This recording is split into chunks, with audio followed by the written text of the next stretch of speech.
Dieťa menom Dan. Zoznámenie. Príbeh prvý. Pozerala som na to malé, 2,5-ročné dieťa a nevychádzala z úžasu. Takto sa chová milé, dobré dieťa. Malý Dan povyhádzoval všetky CD kazety z police, pohádzal ich o zem a začal po nich dupať. Žiadnej reakcie od otca a 2 strýkov sa nedočkal. Muž sa rozhodol pridať tvrdší kaliber. Zobral si lopatku s dlhou rúčkou, určenú na hranie sa v pieskovisku a začal ňou mlátiť svojho otca a strýkov po hlavách. Traja dospelí pokračovali v rozhovore, nedbajúc na to, že im nejaká detská lopatka pristáva na hlave. Dan sa pozornosti znovu nedočkal. Nuž si začal prepínať televízor z jedného programu na druhý, nedbajúc na to, že práve vysielali hlavné správy, ktoré dospelí sledovali. Nikto nič nepodnikol.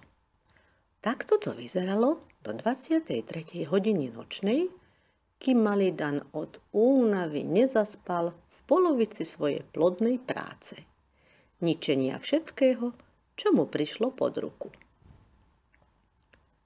Podľa lásky plného opisu samostatne vychovávajúceho otca a môjho nového priateľa Samuela to mal byť ten najúžasnejší, najmilší a samozrejme najposlušnejší chlapček pod slnkom. To, čo som na vlastné oči zažila, sa s opisovanou teóriou zhodovalo asi tak ako kuriatko s tigrom. Pri ďalšej návšteve svojho priateľa som nabrala odvahu a vravím: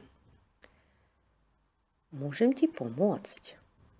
Samko bol rád. Priam podskočil od radosti a vďačnosti. Usadila som priateľa do kresla a vravím: bude to pre teba teraz asi veľmi ťažké, ale vydrž prosím až do konca. Na to som zavolala malého Dana a vravím: Dan, ty si ešte malý chlapec a už teraz riadiš celú domácnosť, hoci s riadením ešte nemáš potrebné skúsenosti.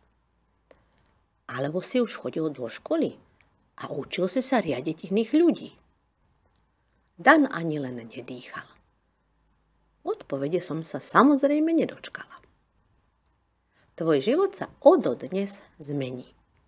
A ty dostaneš pár pravidiel, aby si vybudoval pocit zodpovednosti, ale aj dostal pocit bezpečia. Hoci ti to spočiatku bude pripadať nepríjemné. Keď sa naučíš dodržiavať nové pravidlá, nebudeš už musieť dupkať po CDčkách a rozbíjať dospelým hlavy s lopatkou, tak ako to robíš doteraz. Od dnešného večera budeš mať zo pár nových pravidiel, aby si na svoj nový život pomaly zvykol. Odteraz budeš robiť nasledovné. Po prvé, spinkať pôjdeš ty o 8 hodine večer. Predtým si ale môžeš pozrieť rozprávku. Po druhé, televízor môžeš zapnúť len vtedy, keď si vypýtaš povolenie od ocka. A už nikdy neprepneš vysielanie dospelým bez opýtania. Malý Dan len ticho stál a počúval takmer bez dychu. Keď to zvládneš, tatko ťa vezme v nedeľu za odmenu do McDonaldu. Ak neuposlúchneš, postavím ťa v tvojej izbičke do kúta a navyše sa budeš musieť tatkovi ospravedlniť za porušenie zákazu. Rozumel si ma? Malý len vyvalil oči, s takou nezmyselnou požiadavkou sa ešte nikdy nestretol. Televízia bola vypnutá, bolo takmer 8 hodín večer. Dan chvíľu stál, spracovával novo vzniknutú situáciu. Potom sa s rozhodným krokom vybral k televízoru a zapol ho. Otočil sa ku mne a s víťazoslávnym pohľadom mi úprene pozeral do očí. Div, že mi nepovedal, mám ťa na haku, ženská jedna. Jeho výraz vyjadroval presne takýto postoj. Nepovedala som jediné slovo. Zobrala som ho za ruku a odtiahla do jeho izby. Tam som ho postavila do kúta za to, že porušil pravidlo zapínať televízor bez dovolenia. Mali by ste vidieť ten výraz úplného šoku v jeho očiach. Na to sa vzdorovito nadýchol a začal vrieskať. Strašne, prestrašne. Odišla som za Danovým otcom a chytila ho za ruku. Mikaloním chcel ísť za svojim vrieskajúcim synom a všetko mu povoliť, len nech je ticho. Pozrela som na neho s tichou prosbou v očiach. Vydrž, prosím. Malý ešte dlho vrieskal. Sliny mu tiekli z úst, oči zaliate slzami. Potom zrazu stíchol. Po chvíli prišiel, schúlil sa otcovi v náručí a po prvýkrát vo svojom živote vyslovil tichúčko slovo prepáč. Toto bol môj prvý vyhratý boj s nevlastným synom. Onedlho ho čakal nový šok. Chystala som sa mu zobrať všade prítomný cumeľ a odnaučiť ho od plienok. Dieťa menom Dan, cumeľ, čo odišiel ako nežná revolúcia. Príbeh druhý. Len čo si Dan ako tak zvykol na nové pravidlá, so spaním a televízorom prišli nové pravidlá a zmeny. Rozhodla som sa odnaučiť svojho nevlastného, takmer 3-ročného syna od plienok a cumľa. Vravím svojmu nevlastnému synovi.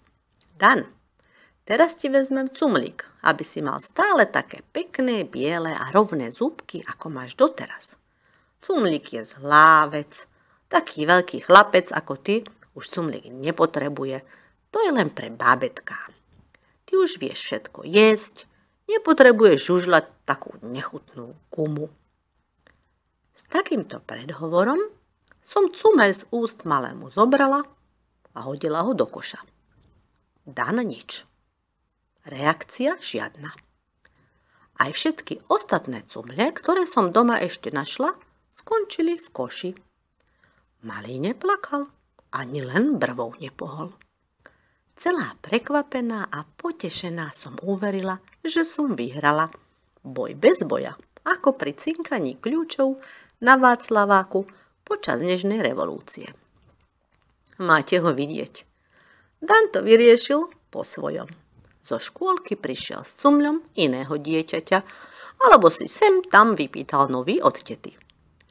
Takýto vzájomný duel v tichosti po čase prešiel a keďže všetky cumle skončili v koši, Dan to napokon vzdal a po čase si na cumeľ už ani nespomenul. Prišiel čas zapojiť do hry plán B. Priniesla som nočník, čo mi doma zostal po dcérach, a tatko s ujom dostali príkaz posadiť malého každú hodinu na nočník. Na moje prekvapenie, do týždňa to Dan zvládol. Doma. V škôlke to zase bolo iné kafe. Zámerne sa pocikal, aby dostal svoju milovanú plienku späť medzi nohy. Samozrejme mu učiteľky zase plienku dali, no budú sa zaťažovať prezliekaním. Našťastie v Danovej rakúskej škôlke bola jedna slovenská učiteľka. Situáciu som jej vysvetlila a ona si potom dala tú námahu a malého prezliekala, vždy keď sa Dan zámerne pocikal. Podľa nášho dohovoru mu o pár dní povedala. Dan, plienku už nepotrebuješ. Doma tiež žiadnu nenosíš a už ani v škôlke žiadnu nedostaneš. Keď sa pocikáš, budeš sa musieť len dookola prezliekať. To sa nášmu pohodlnému malému princovi zase nechcelo. Tak sa už radšej nepocikával. Až na malé výnimky. Sem tam. Ale to už naozaj bola iba náhoda. Dieťa menom Dan, gumáčky versus polícia. Príbeh 3. Sú Vianoce. Ja a Danov tatko ideme natešený domov s pocitom dobre vykonanej práce. Vianočné úlovky sa vydarili, aj snehu navalilo. Vianoce vyzerajú byť priam rozprávkové. Cestou sa rozprávame o tom, ako sa malý Dan poteší, keď si nájde nádielku darčekov pod stromčekom. Už sme takmer pred domom, keď tu zrazu vidíme Danovho strýka Ebrahima splašene pobehujúceho po ulici. Zlá pretucha nám stisla srdcia. Strýko Ebi mal na starosti synovca, tak prečo tu miesto varovania nášho syna splašne pobieha po ulici? Malý je preč, referuje Ebi, celý zadýchčaný. Ako preč? Mal si ho predsa varovať, kričí Danov tatko na brata. Veď hej, lenže som zaspal tvrdšie než Dan. Vôbec som ho nepočul, keď vstal. Keď som sa prebral, išiel som sa pozrieť, či ešte spí, ale jeho postielka bola prázdna. Prehľadal som celý byt, vážne, ale nikde som ho nenašiel. Ospravedlňoval sa vyplašene priateľov brat. Na to sa aj sám rozbehol, a to už splašene po ulici behali dvaja. Danov tatko plakal, triasol sa od strachu, bol celý vydesený. Upokoj sa, zavoláme na políciu, ale najprv poďme domov zistiť, ako mohol Dan zmiznúť zo zamknutého bytu. Zavelila som. Pozri, všetky jeho bundičky sú tu, aj topánky. Chýbajú len gumáky. Priateľ nebol schopný triezvo myslieť. Pozri, takto sa dostal k obloku. Dotiahol plnú škatulu hračiek, vysypal ich na zem, obrátil tú debnu a dočiahol na kľúčku na okne. To, že si vedel sám obuť gumáky a otvoriť okno, sme práve nemilo zistili. Dali sme ho spať len v tričku s krátkym rukávom a pančuškách. Jediné, čo si obliekol, boli tie gumáky. Bývali sme na prízemí, takže len čo vyskočil z okna, dopadol do záveja snehu.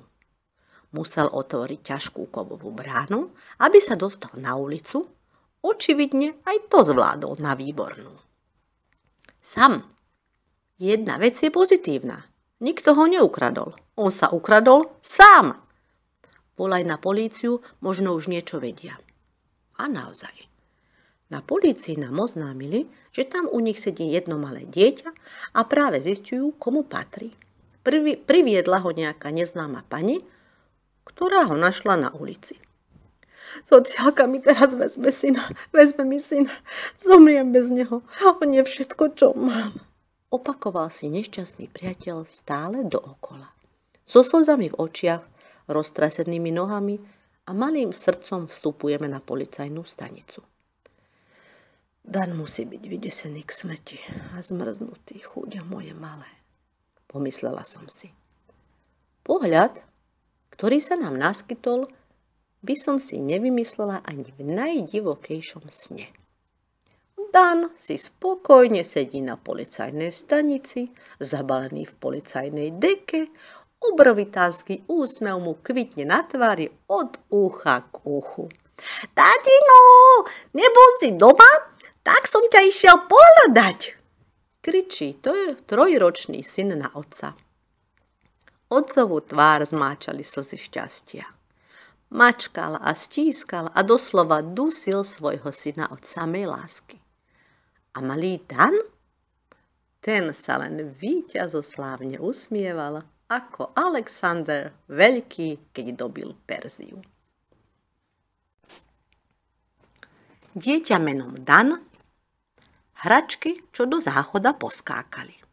Príbeh 4. Poznáte to. Doslova vletíte do záchoda, často v poslednej sekunde. Tá úľava. Lenže miesto super pocitu sa dostaví šok. Nemáte si kam uľaviť. Prečo? Lebo vaša toaletná misa je zasypaná. Až povrch. A čím? Maličkými figurkami z Kinder vajíčok. Neviem, či sa vám to už niekedy stalo, ale mne áno. Hneď mi Bolo jasné, čia robota to je. Ale kde sa u nás také hračky a v takom množstve zobrali? To som netušila. Zhrozená kričím na malého Dana. Vtedy niečo vyše 3,5-ročného. Dan, poď okamžite sem. Vieš mi vysvetliť, čo má toto znamenať? Rozčúlene ukazujem na záchod plný hračiek. Povieš mi, kde si také hračky našiel a prečo sú v záchode? Nič. Ako by môj jazyk odpadol. Dan stojí úprene a hlboko mi hľadí do očí. Odpoveď? Žiadna. Vieš o tom, že hračky do záchoda nepatria? Prikývol, inak nič. Mama si pokričí, ja nahodím nevinný pohľad kocúra v čižmách. Pozornosť je moja a o srandu je postarané. Asi takto sa ten môj syn tváril. Skúšala som to zľava aj správa. Vysvetlenie žiadne. Jediné, k čomu sme sa dopátrali, bola škatula pod postelou mojej 14-ročnej céry. To, že mala takú zbierku Kinder vajíčok, som vôbec netušila. Zato Dan to vypátral a pohral sa. No čo tam tie hračky sami naskákali? Pýtam sa nahnevane a ironicky. Na to sa samozrejme chytil a horlivo prikyvoval. Z toľkej drzosti mi pekne praskali nervy. Nádych, výdych. Nebudem ja na tvoju muziku tancovať, môj milý. Drzosti ignorujúc, priniesla som mu vedro a na ruky natiahla obrovské žlté gumené rukavice. Teraz si, môj zlatý, všetky tie hračky, čo tam samé naskákali, povyberáš a poumývaš. Tentokrát sa tváril zdesene a nechápavo Dan. Strčila som mu preto ruky do záchodu, nabrala jeho rukami za hrst hračiek a vložila do vedra. V duchu hesla buďte osobným príkladom. Vtedy začal Dan plakať. Pochopil, že toto kolo prehral. Plakal, ale zároveň poctivo vyberal hračky z toalety. Potom ich v kúpeľni umýval a popri tom dostával prednášku o tom, čo sa na záchode robí a že hračky do záchoda skákať nesmú. Lekcia zabrala. Kinder záchodu sme sa vyhli, za to iné dobrodružstvá máme denne na poriadku. Danové výzvy sú nekonečné, ale moja kreativita tiež. Dan v jeho 3 rokoch vôbec nie je schopný podať nejaké vysvetlenia pre vlastné činy. Ani na následky svojho konania nikdy nemyslí. Žil a stále žije len pre daný okamžik. Vždy, keď niečo vyparatí, musí opakovať afirmáciu. Ako napríklad, najprv myslím, potom robím. Viete, ako mu to ide? No posúďte sami. S hrdosťou mi opakuje. Najprv robím, potom myslím.